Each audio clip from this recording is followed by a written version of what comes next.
नमस्कार, मैं अमित आहूजा पिछले 3 साल से लगातार एस्ट्रोलॉजी जैसे विषय में अपनी स्टडी कर रहा हूँ।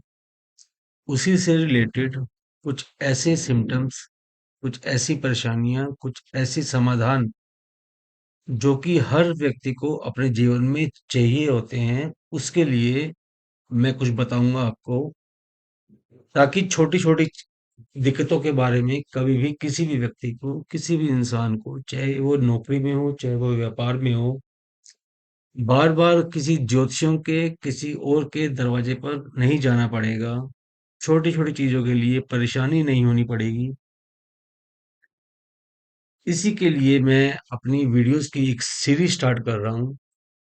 सिंपल वे में उसको बताऊँगा कि किस प्रकार से ज्योतिष जैसा सब्जेक्ट जो कि इतना टिपिकल बना रखा है, इतना टिपिकल है नहीं, केवल और केवल उसको समझने की ज़रूरत है।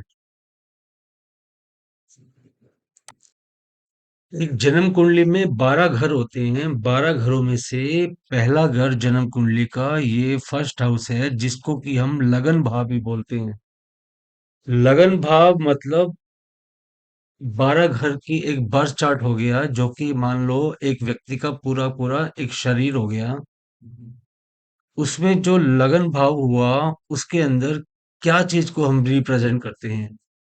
लगन भाव में बैठे हुए ग्रह व्यक्तियों की ऊंचाइयों तक ले जाने की ताकत रखते हैं।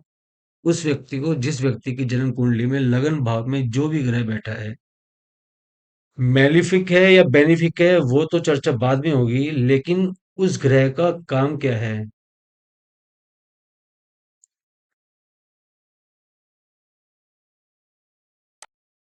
जन्म कुंडली का पहला घर हमारी आत्मा, हमारा शरीर, हमारी होल ओवर बॉडी को रिप्रेजेंट करता है।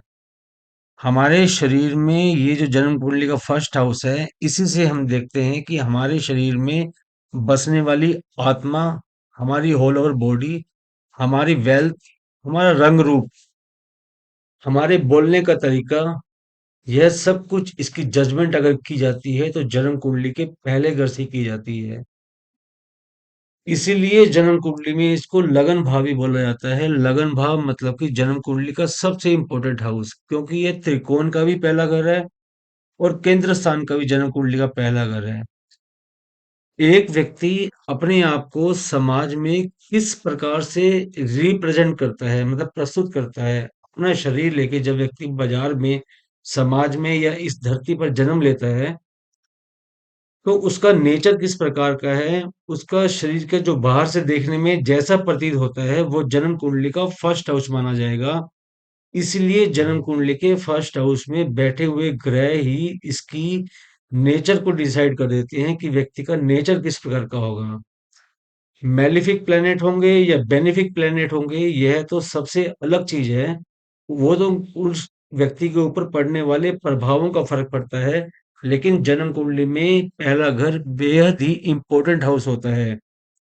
हमारे शरीर में, हमारे मन मस्तिष्क में किस प्रकार की, किस कौन सी आत्मा हमारे शरीर में रहती है, अच्छी या बुरी, हमारे विचार किस प्रकार के रहते हैं, अच्छे या बुरे, हम लोगों के लिए क्या सोचते हैं, अच्छा या बुरा, यह सब कुछ इस जन्म कुंडली के फर्स्ट हाउस से ही डिसाइड हो जाता है।